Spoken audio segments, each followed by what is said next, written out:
asalaamaaleykum suñu mbokk mutualiste yi tey dañoo ñëw pour wan leen nan la ñuy utiliser application bii di Gestam. Pour utiliser application Gestam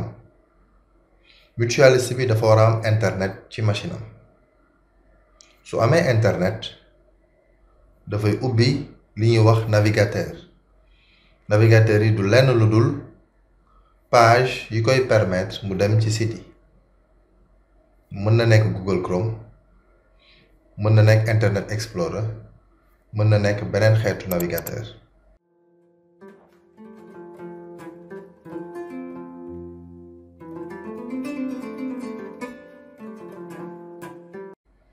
su ko ubbee day dem ci barre d'adresse bi. barre d'adresse mooy lan? mooy fi nga xamante ni soo fa bindee adresse su site bi. soo cliquer entrée nga mën a dem ci site bi su demee ci barre d'adresse bi lan la fay bind dafay bind http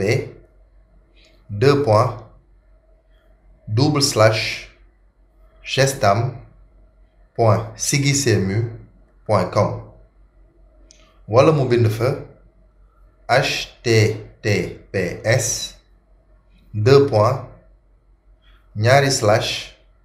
gestam sigisemu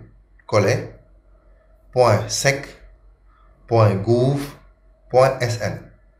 su paree mu bës entrée su bësee entrée dina yegg ci application Gestam bi bu yeggee ci application Gestam bi nan la mutualiste bi di def ba dugg ci compte mutuel bi dina gis ni am na fu ñu bind identifiant am fu ñu bind mot de passe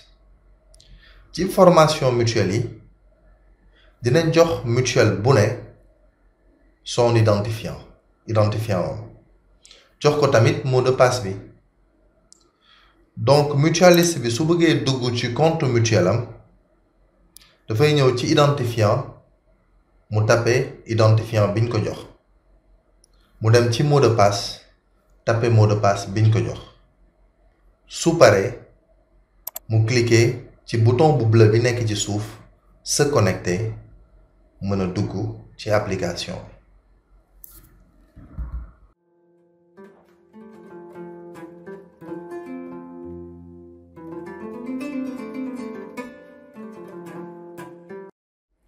ci ponk bi dañ leen di présenter nan la application bi tëddee ci lu simple balaa ñuy dugg ci opération yi ngeen ci mën a def application bi nii la tëddee mutualiste bi bu duggee ci application bi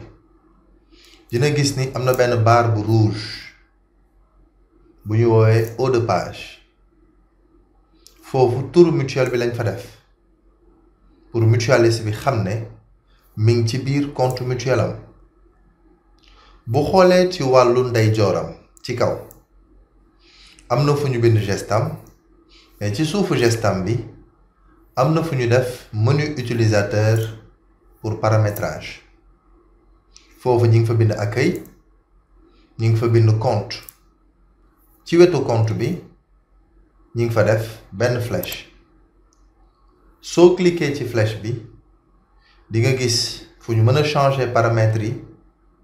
fu ñu mën a changer mot de passe comme ni ma ko expliqué sànq fu ñu mën a cliquer pour déconnecter maanaam pour génn ci application bi pour tëj ko donc ku bëgg a génn ci application bi da ngay cliquer ci flèche bi cliquer ci déconnexion beneen wàll bi application bi am mooy beneen menu bi féete ci wàllu càmmoñ nekk en colonne bu ñuul colonne noire ci menu boobu mooy menu bi ci ëpp solo parce que ci lañ tënk lépp lu mutualiste bi mën a def ci application bi jëmale ko ci yorinu mutuelle bi maanaam gestion administrative financière et comptable de la mutuelle bi ngeen yàgg a xam boo demee ci menu boobu yaa ngi gis ni ay onglet lañ ko def am na ay titres am nga tableau de bord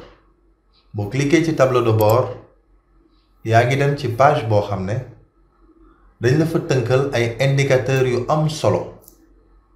yuy wane dundinu mutuelle bi ci ay chiffres après tableau de bord yaa ngi am bénéficiaire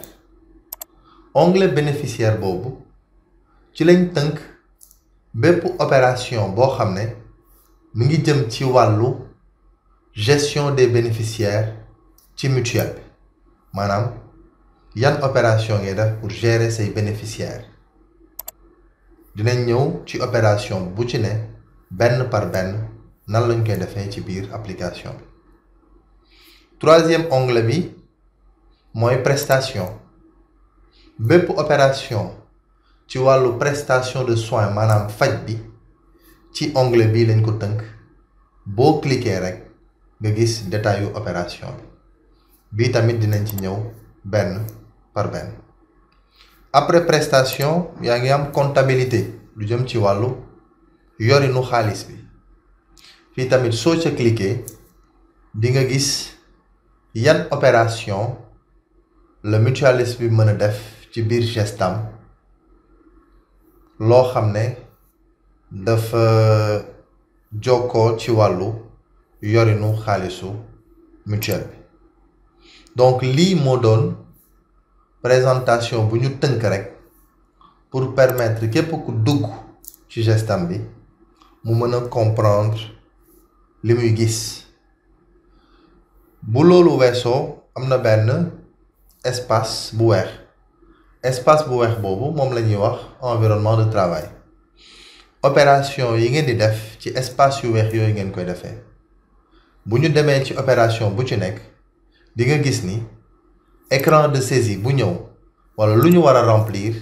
ci écran yii lay feeñ waaye haut de page bi menu utilisateur bi dafay permettre rek saa yoo cliquer ci onglet bi nga dem ci benn espace de travail foo xam ne ci ngay mën a defee say opération jërë ngeen jëf.